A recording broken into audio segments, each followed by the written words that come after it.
اعتزاز صاحب کی اور کھوسا صاحب کی پٹیشن ہے. اب تو جواد خواجہ صاحب نے بھی ایک پٹیشن دائر کر دی ہے. What is the legal standings of these petitions سر؟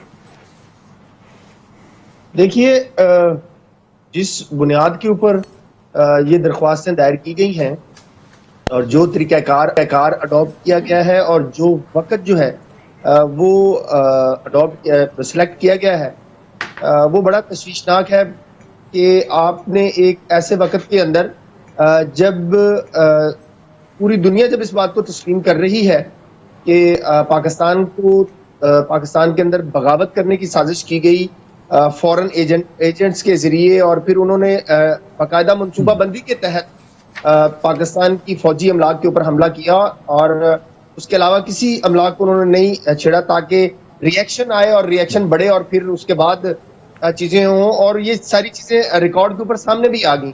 صورتحال کے مطابق دیکھا جائے تو میں سمجھتا ہوں کہ یہ بینچ کی کانسٹیٹیوشن اور سپریم کورٹ میں جانا یہ ایک منصوبہ بندی کا حصہ لگتا ہے. میں بڑا کلیئر ہوں اس کے اوپر، میں اس کی آپ کو وضاحت بھی کر دیتا ہوں. رہ گئی بات قانون کی، تو قانون تو پاکستان آرمی ایکٹ کے تحت موجود ہے، اور 1967 کے اندر اس میں ترمیم آئی تھی کہ سویلینز کا ٹرائل جو ہے وہ ہو سکتا ہے، اور عمران خان صاحب کے دور میں 25 سے زائد سویلین کا ٹرائل جو ہے وہ ملٹری عدالتوں میں ہوا.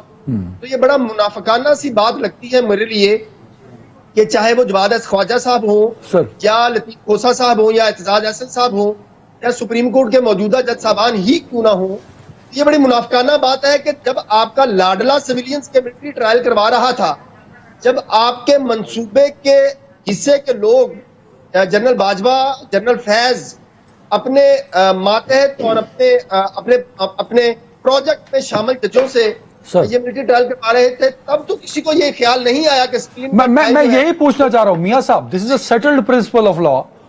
تو یہ جن 3 لوگوں کے آپ نے نام لیے، میں نے بھی لیے، وہ بڑے مطلب منجھے ہوئے اور ساری عمر ان کی قانون میں گزر گئی، تو ایک سیٹلڈ پرنسپل لا کے خلاف وہ ایک پٹیشن لے کے گئے ہیں نا سر. تو کیوں لے کے گئے ہیں؟ یہ پہلی بات تو یہ میں نے گزارش کی، یہ منافقت ہے. وہ لے کر اس وجہ سے گئے ہیں کہ جی ایچ کیو کے اوپر اور پاکستان کی آرمی املاک کے اوپر اور پاکستان کے خلاف سازش کرنے میں انہی خاندانوں کے یا ان کے آگے دوستوں کے یا اسی دولت مند طبقے کے بندے اور بچے اور عورتیں جو ہیں وہ شامل ہوئی ہیں. صنم جاوید کون ہے؟ صنم جاوید کو دیکھ لیں آپ، باقی خواتین کو اٹھا کر دیکھ لیں، بچوں کو دیکھ لیں، یہ سارے کا سارا گینگ جو ہے یہ ایک ہی ہے. اب ان کو نظر آ رہا ہے کہ ہمارا گینگ جو ہے وہ اس میں اب اچھا آپ مجھے بتائیں، آپ صنم جاوید کا جو سسرالی خاندان ہے، آپ اس کی جو خاندانی تعلقات کو اٹھا کے ان کی تحقیقات کرنے جائیں تو بات جو ہے وہ نون خاندان تک جا پہنچتی ہے. اور نون خاندان کون ہے؟ جو سپرتا بندیال صاحب کی جو ساس ہے، قابل احترام ہے، وہ ہمارے لیے ان کے خاندان سے تعلق رکھتا ہے. تو یہ منافقت اچانک سے ہوئی ہے، سوچی سمجھے طریقے سے، سوچی سمجھی پلاننگ کے ساتھ ہوئی ہے. یہ کسی کا کوئی آئین کا مسئلہ نہیں ہے، نہ کسی کا یہ کہ قانون کا مسئلہ. یہ قانون موجود ہے، قانون کے تحت ہوتا آ رہا ہے، 1967 سے موجود ہے. لطیف کھوسا صاحب تب کہاں سوئے ہوئے تھے جب عمران خان اور جنرل باجوہ اور جنرل فیض جو ہے وہ ٹرائل کر رہے تھے. اعتزاز احسن کی رول آف لا جو ہے وہ یہ سارا جو ہے اس وقت کیوں خاموش ہو کے سویا رہا جب پچھلے 3.5 سال کے اندر 25 سویلینز کو ٹرائل کیا گیا. یہ جسٹس جواد خواجہ، یہ چیف جسٹس سپرتا بندیال صاحب جو ہے، کیا اس وقت یہ سپریم کورٹ کا حصہ نہیں تھے؟ کیا اس وقت ان کو یہ خیال نہیں آیا کہ ان کے آرٹیکل 184 کے تحت یہ بات نہیں ہے جی آپ یہ پاکستان توڑنے کے منصوبے میں شامل جن کی اولادیں اس جرائم میں ملوث ہیں، اپنی ان اولادوں کو بچانے کے لیے یہ فرمائشی پٹیشن منصوبہ بندی کے تحت جو ہے وہ دائر کروائی گئی ہیں.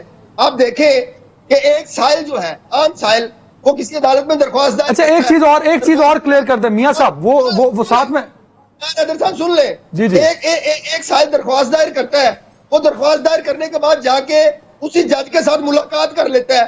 تو آپ اس فیصلے سے یا اس درخواست کے بارے میں کیا آپ اس کے اوپر توقع کر سکتے ہیں؟ کوئی بھی توقع نہیں کر سکتے. اچھا میں چلو یہ آپ نے تھوڑا لیگل سے ہٹ کے اینالیٹیکل پوائنٹ دے دیا. میں وقار بھائی سے پوچھ لوں، کیونکہ لیگل سرکل میں پھنس رہے تو ہم تینوں یہیں کھڑے رہیں گے. وقار صاحب پٹیشن کے بعد ملاقات میاں صاحب کو اس میں نہیں میں آپ کی مشکل آسان کر دیتا ہوں. پٹیشن کے بعد ملاقات نہیں ہوئی. اچھا 2 منٹ اگر آپ دیں تو یہ سارا جو ہم بحث کریں نا یہ خلاصہ اس کا نکل آئے گا. ہوا یہ کہ سب سے پہلے اعتزاز احسن صاحب جا کے ملے زمان پارک میں عمران خان صاحب کو کچھ دن پہلے. اس کے بعد خان صاحب اسلام آباد آتے ہیں اپنی کسی تاریخ کے اوپر, وہ چلے جاتے ہیں لطیف کھوسہ صاحب کے گھر میں, ان سے ملاقات کرتے ہیں. اس کے بعد دوسرے دن لطیف کھوسہ صاحب اور اعتزاز احسن صاحب چلے جاتے ہیں چیف جسٹس آف پاکستان کے پاس, ان کے چیمبر میں, وہاں جا کے ملاقات کرتے ہیں, اور دوسرے دن آ کے جو ہے یہ پٹیشن ہوتی ہے, وہ فائل ہوتی ہے. اب اس کی اہمیت کا اندازہ آپ اس سے لگا لیں کہ عمران خان صاحب وہ شخصیت ہے جو نعیم الحق صاحب کے مرنے کے اوپر جنازے پہ نہیں جاتے, ان کی اولاد کو, ان کی فیملی کو اپنے ہاں بلا کے تعزیت کرتے ہیں. انہوں نے آج تک کوئی جنازہ نہیں پڑھا, کہیں تعزیت کے لیے وہ نہیں گئے. اور لیکن لطیف کھوسہ کے گھر وہ کیوں گئے؟ تعزیت کرنے تو نہیں. جو لوگ جانتے ہیں اعتزاز احسن صاحب کو اور وہ لطیف کھوسہ صاحب کو, وہ برملا اب یہ بات کرتے ہیں کہ یہ تانے بانے کہیں اور بنے گئے. آخری یہ پٹیشن جو ہے عمران خان کے کہنے کے اوپر ہوئی ہے, اور یہ مینیج کرنے کی ایک ناکام کوشش کی جا رہی ہے. اعتزاز احسن اور کھوسہ صاحب اب عمران خان کے کہنے پہ پٹیشنز دائر کریں گے. ایگزیکٹلی, بالکل اعتزاز احسن اور لطیف کھوسہ صاحب دونوں جو ہے میرے محترم ہے, میرا 20-22 سال سے زیادہ کا تعلق ہے دونوں کے ساتھ. یہیں پہ ہم نے مارے کھائی ہیں وہ روڈز کے اوپر. اور یہ جو ان کا پس منظر دیکھیں نا, مقصد صرف ایک ہی ہے. میں آتا ہوں میاں صاحب, وقار بھائی کو کمپلیٹ کرنے دیں. مقصد صرف ایک ہی ہے کہ جو اپنی ریاست عملداری کی طرف جا رہی ہے, جو 9 مئی کو ہمارا 9/11 ہوا ہے, جو شرپسند لوگ ہیں ان کو منطقی انجام تک پہنچانا ہے, ان کو کسی طریقے سے ریسکیو کیا جائے. لیکن میں آپ کو ایک بات بتا دوں کہ ان کو ملے گا وہاں سے بھی کچھ نہیں. ابھی تک یہ ناکام ہوتے آئے ہیں اپنے ناپاک ارادوں میں, اور آگے بھی ایسے ہی ہوگا. ابھی عطا بندیال صاحب کے پاس ٹائم ہے, ہو سکتا ہے اس میں ریلیز ملے, چلیں دیکھ لیں ملاقات بھی. نسیم صدیقی صاحب دیکھیں سر, ہم لے مین اگر ہم ایک جرنل بندے کی بات سوچیں جو لیگل چیزوں کو نہیں سمجھتا, وقار صاحب کور کرتے رہے تو بہت ساری چیزوں کو جانتے ہوں گے, میاں صاحب ایز اے لائر چیزوں کو جانتے ہیں. سر سادی بات یہ ہے کہ بطور سمپل پاکستانی میں اس پٹیشن کے اس لیے خلاف ہوں گا کہ بھائی جب عمران خان کے دور میں 25 سے 28 لوگوں کے خلاف ٹرائل ہوا, اور صرف خان صاحب کے دور میں نہیں, جب آپ نواز شریف صاحب کے پچھلے دور میں چلے جاتے ہیں, ستی صاحب انڈورس کریں گے, تو 2015 اور 18 کے بیچ میں بھی سیولین کا ملٹری ٹرائل ہوتا رہا. اب یہاں معاملہ GHQ پہ حملے کا ہے سر. GHQ is a military property sir, corps commander house کا مسئلہ ہے. تو ایک سادہ بندہ تو یہ سوال اٹھائے گا کہ بھائی اس پہ کیا اعتراض ہے, اور ملٹری کوڈ کا ہرگز یہ مطلب نہیں ہے کہ آپ کو وہاں سزائے موت ہو جائے گی اور اس کی اپیل نہیں کر سکتے آپ. عدنان, مسئلہ یہ کہ اس ملک کے اندر جو ہے نا اصل مسئلہ رول آف لا کا ہی چلا آ رہا ہے نا. جب پارلیمنٹ سپریم کورٹ کے فیصلے نہیں مانے گی, جب آپ کی پسند کا فیصلہ آ گیا, بھلے وہ PTI ہے, پیپلز پارٹی ہے, نون لیگ ہے, اپنے پسند کا فیصلہ ہو گیا تو واہ واہ واہ واہ, اپنے خلاف آ گیا تو اس کے آپ خلاف ہو جائے گا, میرے خلاف آ رہا ہے. نہیں, اگر ملٹری کورٹ میں ہو رہا ہے تو آپ کیسے پتہ لگے گا؟ نہیں, ملٹری یار پوری بات کرنے دیا کریں, تسی وچ ٹوکنا شروع کر دیں دو, سوال پورا کر لیا کرو پھر دسیا کرو, پھر جواب دیا کرو. اب جس طرح آپ نے تعارف کرایا کوئی ابھی یہ کیا اپنا ہمارے ساتھ ایڈوکیٹ میاں داؤد ایڈوکیٹ, مجھے تو لگا یہ جج ہے, انہوں نے تو فیصلے صادر کرنے شروع کر دیے. دیکھیں دو چیزیں, فیصلہ کوئی نہیں سنا ہے سر. اچھا میں چپ کروں, پورا بولن دیا تو کیا نہ کروں. بات یہ ہے کہ 9 مئی کو جو کچھ بھی ہوا میں بھی کنڈیم کرتا ہوں, بالکل نہیں ہونا چاہیے تھا. فوج کے خلاف جس طرح تعصب دکھایا گیا, شہداء کی جس طرح بے حرمتی ان کی یادگاروں کی گئی, میں بھی برداشت نہیں کرتا. جس نے بھی کیا, جو بھی PTI کا لیڈر تھا, کارکن تھا, رہنما تھا, آپ سزا دیں اس کو, ٹھیک ہے نا. لیکن کوئی قانون ہونا چاہیے. یہ ٹی وی شوز میں آ کے بیٹھ کے فتوے صادر کرنا شروع کر دے, جی وہ منافق ہے, وہ منافقت کرتا ہے. یار ہم تو کوئی بات آئینی سننا چاہتے ہیں. انہوں نے محترم میرے ایڈوکیٹ صاحب نے, انہوں نے کوئی آئینی نقطہ آپ کو نہیں بتایا کہ فلاں آئین کے تحت فلاں چیز کے تحت نہیں. ایک یار پھر انہوں نے کوئی نہیں, انہوں نے کہا جی اعتزاز احسن منافق ہے, جب باری آئے گی بالکل جواب دیں گے نا.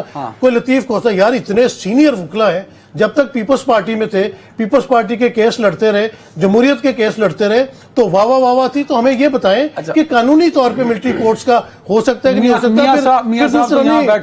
چلو میاں صاحب 10 دن پھر وقار سکتی, یار اتنا سینئر ہمارا یہ اپنا صحافی ہے, اور بڑی بڑی اس نے سٹوریز کی ہیں, اس میں کوئی نہیں. دیکھیں لیکن ہمارے دل کے اندر نا